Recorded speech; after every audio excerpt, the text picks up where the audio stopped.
नदियों के शुद्धिकरण अभियान के अंतिम चरण में अधिकारियों ने झोंकी पूरी ताकत। कलेक्टर मनीष सिंह और निगम आयुक्त प्रतिभा पाल ने शुक्रवार को पालियाखाल नाले का निरीक्षण किया। वहीं नाले में गंदे पानी का रास्ता बंद होते ही यहां के प्राचीन घाट दिखने लगे हैं।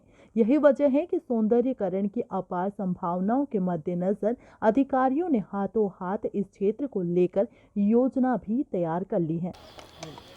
सर, बेहद महत्वाकांक्षी प्रोजेक्ट है नदियों का शुद्धिकरण अभियान। आपने भी आज निरीक्षण किया है सर। स्वच्छता के पंच लगाने के लिहाज से कितना काम सर हो चुका और कितना बाकी?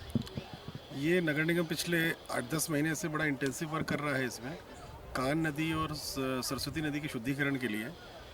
इसका कार्य इसलिए बहुत वृहत हो जाता है कि कान और सरस्वती नदी में बहुत सारे 6 बड़े नाले मिलते हैं और छोटे बड़े अनेक नाले मिलते हैं, जिसमें कि पूरे शहर की कॉलोनियों में सीवेज पूर्व में आया करता था।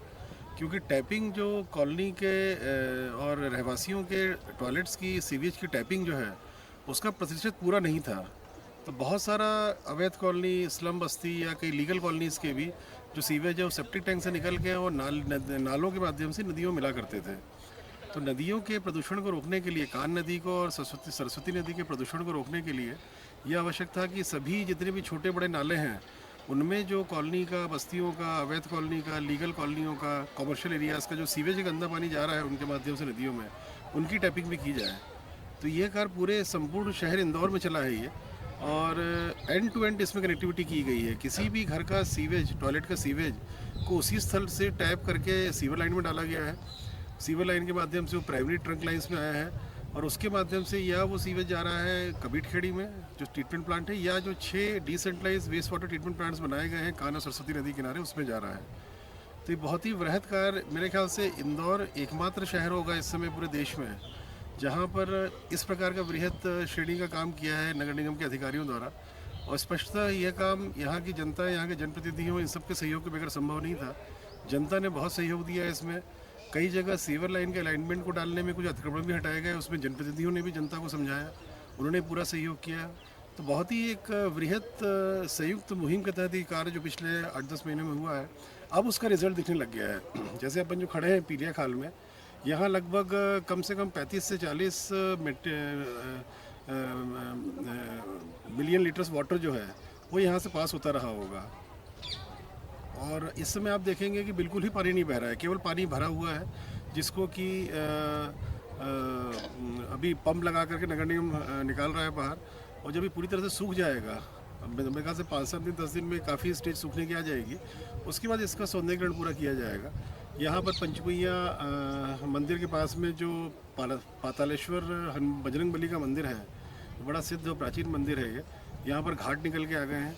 इन घाट को भी नगर निगम निकाल रहा है बाहर, पिचिंग यहाँ प्रॉपर्ली की जाएगी और इस पूरे संपूर्ण स्ट्रेच को एक मॉडल के रूप में विकसित कर रहा है, ताकि लोगों को यह जानकारी प्राप्त हो सके कि किस प्रकार से सीवेज को नदी नालों में रोकने का लाभ क्या होता है। सौंदर्यीकरण बढ़ता है, जो ग्राउंड वाटर में ये गंदा पानी पॉल्यूट करता था ट्यूबवेल्स को, ई कोली बैक्टीरिया सब जाते थे उसमें, वो रुकता है। बहुत तरह से स्वास्थ्य के लिए शहर के, और साथ ही साथ शहर के ओवरऑल सौंदर्यीकरण के लिए और स्वच्छता के लिए अत्यंत महत्वपूर्ण कार्य है ये। मैम, लगभग पूरा अमला जो है नदियों के शुद्धिकरण अभियान में जुट गया है, बड़े अधिकारियों से लेकर सब कर्मचारी, तो वो बता रहा है कि कितना संजीदा अभियान है ये। कहाँ तक आप पूरा अपने आप को मान रहे हैं कि ये एक मील का पत्थर साबित होगा? नदियों का जो ये पुनर्जीवन का प्रोजेक्ट है वो इंदौर के लिए बहुत ही महत्वाकांक्षी प्रोजेक्ट है और काफ़ी लंबे समय से, जब से हम लोगों ने स्वच्छता में काम करना शुरू किया, तब से ये भी एक महत्वपूर्ण पहलू बना रहा। बल्कि कान और सरस्वती का जो रिजुविनेशन का प्रोजेक्ट है वो शायद उससे भी पहले का है।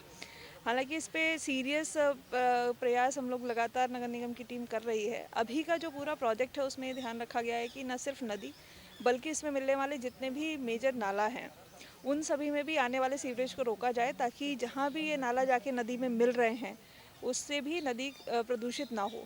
तो नगर निगम सीमा क्षेत्र में आने वाला पूरा रिवर स्ट्रेच, पूरे जो 6 बड़े नाला हैं उनके स्ट्रेच, साथ ही साथ इनमें आने वाले 28 से 29 छोटे बड़े नालाओं को भी ट्रैप किया गया है। इस पूरे अभियान में लगभग 5000 से ज़्यादा घरों से निकलने वाले आउटफॉल्स को ट्रैप किया गया है। पूरी जोन्स की सभी टीम्स, जोन्स के सभी सब इंजीनियर्स, सभी सिटी इंजीनियर्स, लगभग 150 कॉन्ट्रैक्टर्स की टीम लगातार पिछले 8 महीने से इस प्रोजेक्ट पे काम कर रही है। और क्योंकि ये काम बहुत बड़ा था, बहुत महत्वाकांक्षी था, पर अच्छी चीज़ ये है कि ये काम लगभग अब समाप्ति की ओर है और हार्डली हमारे 6 पॉइंट्स अब बचे हुए हैं जिनको हम लोगों को वाइंड अप करना है। इसमें 2 रेक्टिफिकेशन के पॉइंट हैं और 4 जो नाला के पॉइंट हैं वो बचे हुए हैं, वो भी 10 तारीख तक 10 से 11 में ये पूरे वाइंड अप हो जाने हैं।